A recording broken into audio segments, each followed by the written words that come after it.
I'd trust Jim Bowie with my life. More than that, I'd trust him with the lives of my family. And even more than that, I'd trust Jim Bowie with the life of Texas. Howdy, I'm Chandler O'Quinn.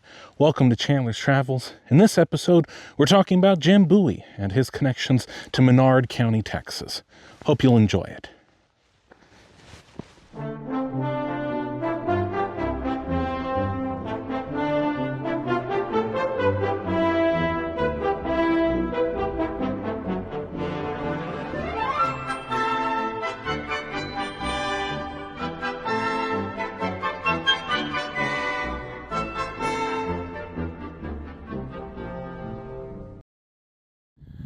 So I am here at the historical marker for the Calf Creek battle. That does not necessarily mean that I'm at the spot where the Calf Creek battle happened, or that the battle happened at Calf Creek at all. But this is at least where they have determined, or someone said, that Jim Bowie and his group of men encountered over 100 of different varieties of Native Americans as they were charting this area, possibly looking for silver, and that several day battle with them happened somewhere near here, somewhere within a 7-mile vicinity of Presidio, San Saba, but it's somewhat doubtful that this is the right spot. Even the marker itself says in this vicinity. But anyway, it's a very cool January morning. There's lots of ice on the ground. It is a lovely experience. But since this may not be the actual spot, I'm not going to do my whole spiel here. I'm going to go somewhere that's not on the side of a highway to talk more about Jim Bowie and Menard County and the possible silver mines that he was looking for up here. So, as I mentioned before, we're not exactly sure where this fight took place between Jim Bowie, 8 of his closest friends, and 140 Lipan and Caddo.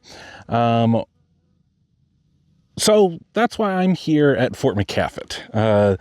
I am pretty good friends with the guy who runs things over here, so I'm showcasing some of the trails here because, for all we know, this fight could have happened here. It probably didn't, but it probably didn't happen at Calf Creek either. Anyway, getting into the story. Jim Bowie arrives in Texas in 1830. By the time he got here, he was already very well known. He, of course, invented the Bowie knife, and he used it in the sandbar fight and ended up killing a man there with the Bowie knife. By the time he gets to Texas, he is well known as the inventor of the knife, but also as a land speculator, as a debtor, and a slave trader. He is a man who the public relations industry would say needed a reinvention. And he does that. He comes to San Antonio. He marries Ursula Veramendi, who is the daughter of the alcalde of San Antonio, a man who will later become the governor of Coahuila y Tejas. So marries into this wealthy, landed family, Tejano family. And then he needs to figure out what he's going to do. Slave trading isn't something that is a very high calling for someone who is now in one of the landed families of Spanish or Mexican Texas. But land speculation, this could pan out. And he has his eyes set on this area, this western area by the Presidio. There's a few reasons why he might be interested in coming here that we'll get into at a later moment. But as far as we can truly account for Jim Bowie in his letter that he wrote about this incident, he just says that he is coming here to take a look, to make the maps, chart this area of Mexican Texas, and to see if he wants to invest in land here. So he leaves in early November of 1831. He leaves with his brother Reason Bowie. I believe that's how you pronounce it.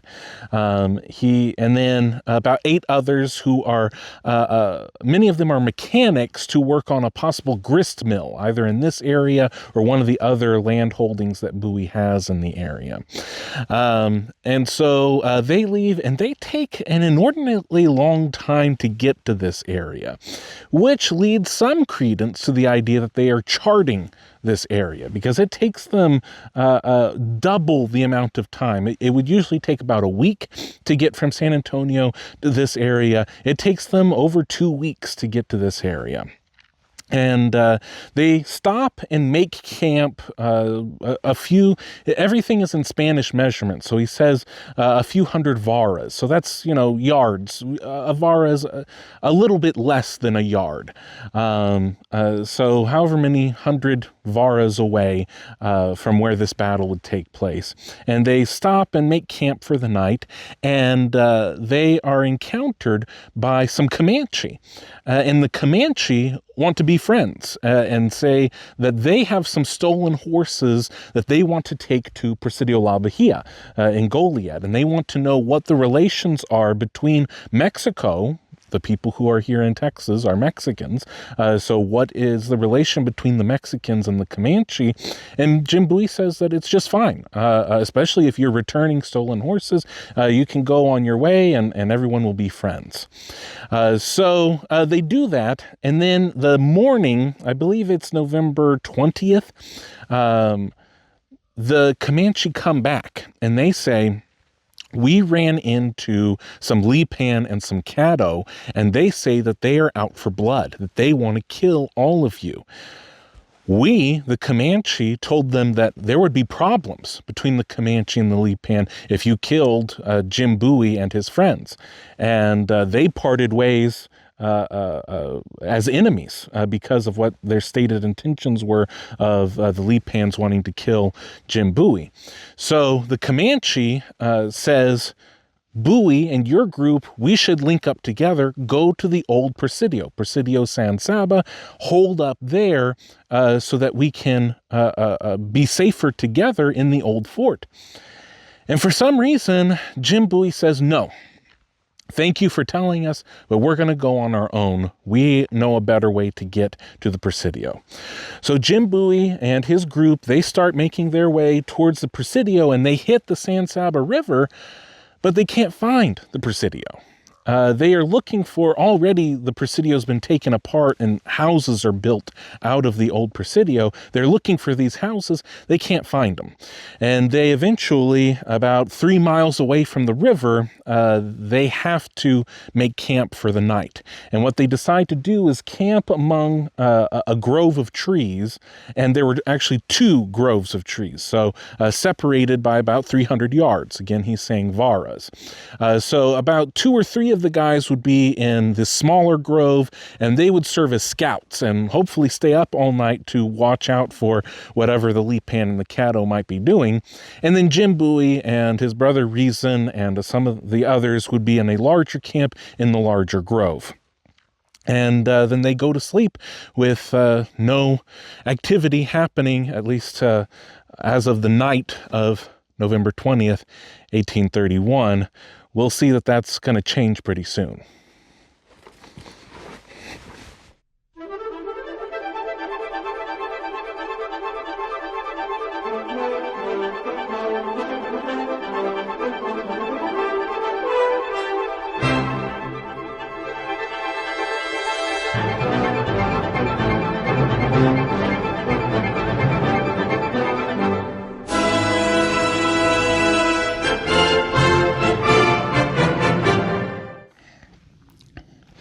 About 8 a.m. On the morning of November 21st, 1831, Jim Bowie and his companions are awoken by about 200 Lipan and Caddo that are surrounding them.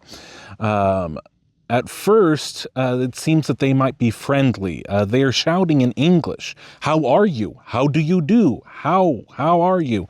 And as Bowie and his friends are about to communicate and negotiate with them, the leader, their chief or the leader of the group, holds up a scalp. And as he does that, a volley of shots is fired by the Indians at Bowie and his group. Immediately, Bowie's brother Reason goes to the other smaller grove to try and retrieve those 2 or 3 scouts that are over there. As he does this, he's shot at by the Lipan and Caddo. Jim Bowie sees this and he goes to rescue his brother and those men. They're able to get them back to the main camp, but one of those men was wounded and broke his leg. So now all of Jim Bowie's group is together at the main camp. The Lipan and Caddo continue to fire with Jim Bowie and his party firing back. So they're exchanging fire for a little bit. And then the main chief comes to attack Jim Bowie's group. And as he does that, one of the men fires and hits the chief, but does not kill him. All of the others see that he's wounded, and they fire at him to make sure that he's dead. As the other Lipan and Caddo go to their fallen chief to take him away from the battlefield, even more Indians are killed by Bowie and his men. This kind of leaves to sort of a stalemate. There's about 15 of the Caddo that go around to the other side, and they are some sharp shooters. They start attacking from a different angle, and they start hitting some of Bowie's men. One of those men, Matthew Doyle, was hit in the left breast and it exited his back. And there was another man who goes to Matthew Doyle. He starts asking the group, "Who shot Matthew? Who shot Matthew?" They point to one of the Caddo. And so this guy picks up his rifle. He cocks the hammer back. Bam! That guy is hit. And he dies right there on the spot. This same group that's attacking the 15 Caddo, one of them cocks the hammer back and his rifle is hit. So the stock of his rifle is hit. It splinters. The ball was actually jammed up against the back of the barrel of his flintlock musket. Everyone comes back to the main camp then, and the Lipan and Caddo start to retreat for a little bit, and they decide, instead of firing our muskets at Bowie and his group, we're going to smoke them out. So they light a grass fire. But the winds are not on their side. The winds need to be coming from the northwest, and I think they're coming from the southwest. So they're pushing away from Bowie and his group. That gives them the time to start taking down limbs and trees and start making some sort of breastwork to protect them from either the fire or the onslaught of the 200 Lipan and Caddo that are coming their way. By 4 p.m., the winds shift, and now they're coming from the northwest, and now Bowie and his men are in trouble. The fire comes closer and closer to the camp, and it gets right to the breastworks that they've made, and they're able to take their blankets and bear rugs and stamp that fire all out. So they are not overcome by fire. They're not overcome by musket fire either. As you get into that night, it's kind of a stalemate. There's a few shots that are exchanged, but for the most part, everyone's kind of retreated to their camps. The next morning, Bowie and his men hear other Lipan and Caddo coming near, but there's a few exchange of fire, but other than that, they leave. Bowie and his men stay in the camp for a full week, maybe even 8 days, before the men who are injured are are well enough to then make their journey back to San Antonio, which they are able to do by November 29th is when they leave from this area to go towards San Antonio.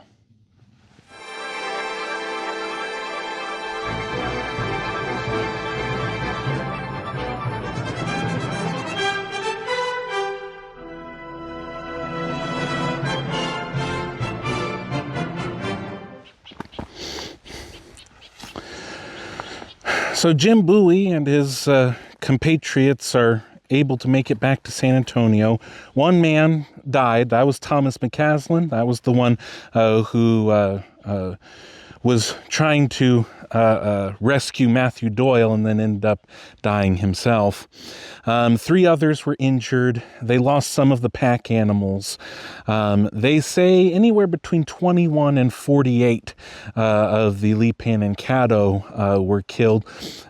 They said at least 48 bloody spots were around their camp. So 48 injured, maybe 21 killed.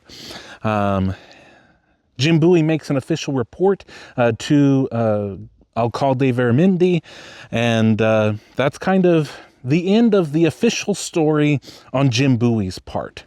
But we still kind of have some doubts or some questions. Why was Jim Bowie there in the first place? That's where we get into maybe a little bit more legend than we have facts to prove. But it's a great story. Let's see, if I don't kill myself, I'm going to get into a more dramatic position here to tell this story. So, supposedly, there's a silver mine. Somewhere around here, there is an old Spanish silver mine. And there's all sorts of stories about how Jim Bowie found out about this silver mine. My favorite story is probably the one that isn't true at all. Jim Bowie actually got accepted into the Lipans, and he was the favorite son of Chief Zolik. But then Chief Zolik passed away, and his son, Tres Manos, becomes chief. Apparently, before Chief Zolik died, he took Jim Bowie to a cave that was filled with silver. Whether that silver was ore from the ground or it was actually captured Spanish silver, it's still debated.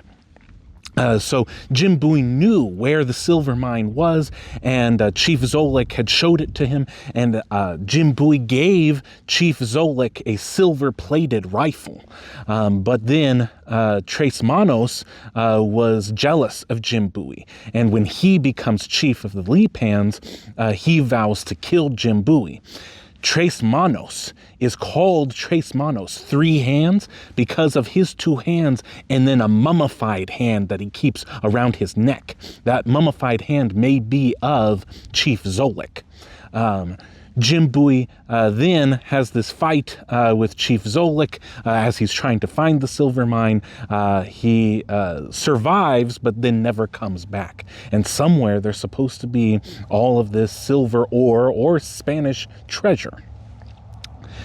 Is there any fact in there? No. Not a one. Not a one that we can prove. The first time that story shows up is somewhere in the 1890s. But one of the guys who was in with Jim Bowie was a guy named Caiaphas Ham. Caiaphas Ham's father may have been a privateer who raided Spanish galleons off of the Gulf of Mexico. That's not confirmed. What is confirmed is that Caiaphas Ham and Reason Bowie and Jim Bowie all knew each other back in Louisiana before they came here to Texas. Caiaphas Ham did live among the Comanche, I believe. It is either the Comanche or Lipan. I have that mixed up in my head right now. But he did live amongst the Native Americans here, and he may have been informed of some sort of silver, whether that is, again, old Spanish mule trains that are coming through, or something, that there is a silver deposit, either man-made or natural. They say that there is a silver mine that is 8 feet deep that has log steps going down into it, and that all of the Lipan and Comanche are trying to cover it up because they know all the trouble that's going to come once they find, once the Mexicans, and the Anglo-Texans find out about this silver that's in this area. Jim Bowie actually sends a message to Caiaphas Ham out here saying, come back, there's big trouble in San Antonio, I need you. Caiaphas comes back to San Antonio, there's no trouble. It's all a ruse for Jim Bowie to get Caiaphas Ham to show him where the silver is. So they then make this whole trip out. That's why it takes them 2 weeks longer than it should to get out here, because they're looking all over the place for this silver. That's why they never really make it to the Presidio, because they're looking for the silver. Somewhere the silver is to be had. And then after the battle, it is covered up, and now people to this day are looking for the Spanish silver. Another story is that it was a pack mule, that the mule trains that were coming from Mexico City to supply San Antonio somehow would end up all the way up here. I don't know. That's another great story, though, because the thing is that Jim Bowie's going to rob the mule train. But the way that he's going to do it is just by getting a hold of the last mule. That's still enough silver to make him a very rich man. And he just cuts the line of the last mule. The guards are way up there. They're not going to know. So he would cut the line. He would get the bags of silver from this last mule and be a very rich man. What's really interesting about this is that this is the idea that is the grass fight. The grass fight that happens in 1835 outside of San Antonio is Jim Bowie going to a mule train, cutting and expecting those mules to be hauling silver to pay all the soldiers, but they're not. They're just hauling hay. So maybe all these stories are getting interconnected, or maybe, just maybe, there's a silver treasure out here. I may not be coming back for a while because I could use quite a bit of silver. I've gotten myself in quite a financial scrap with all of these videos and traveling that I'm doing. So if I don't come back right away, it's because I'm looking for buried treasure. I think that's going to be it for this episode of Chandler's Travels. Thank you so much for watching. Please like, share, subscribe, and if I see you, I will hopefully be a much richer man. Vaya con Dios.